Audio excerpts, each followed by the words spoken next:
Hello বন্ধুরা, তোমাদেরকে আমি একটা এখন গল্প বলবো, বুঝছো? তোমরা এটা মনোযোগ দিয়ে শোনো। তো আমার গল্পের নাম হচ্ছে শেষ বেঞ্চের নায়ক। সবাই ক্লাসে ওকে নিয়ে হাসাহাসি করতো। নাম ছিল রায়হান। সবসময় শেষ বেঞ্চে বসতো, চুপচাপ থাকতো। পরীক্ষার রেজাল্টও খুব একটা ভালো ছিল না। শিক্ষকরাও ওকে খুব একটা গুরুত্ব দিতেন না। বন্ধুদের চোখে ছিল সে খুবই দুর্বল, দুধ ভাতের মতো। কোনো আশা নেই, কোনো ভবিষ্যৎ নেই। কিন্তু রায়হানের ভিতরে ছিল একটি আগুন বা প্রতিভা ছিল।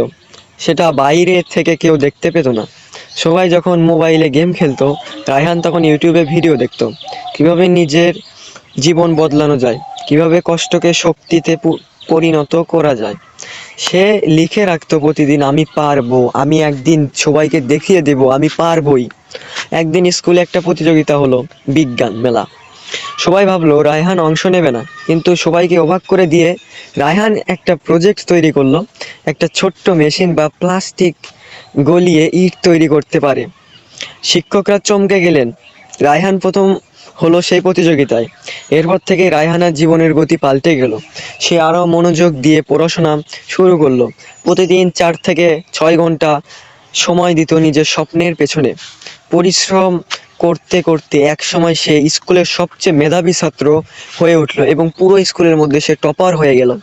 এসএসসি পরীক্ষায় জিপিএ 5 পেয়ে সবাই তাক সে সবাইকে তাক লাগিয়ে দিল। যারা একসময় ওকে নিয়ে হাসাহাসি করত, তারাই বলল, রায়হান তুই আমাদের গর্ব। আজ রায়হান একটি বড় প্রযুক্তি প্রতিষ্ঠানে কাজ করে।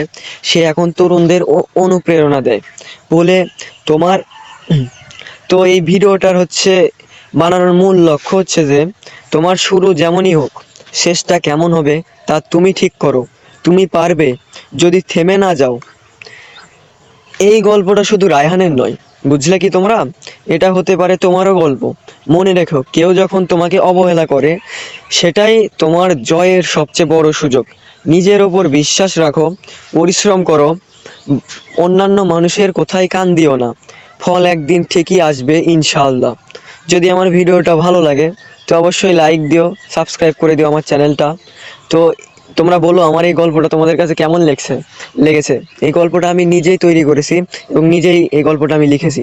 তো থাকো বন্ধুরা, আবার দেখা হবে পরের ভিডিওতে।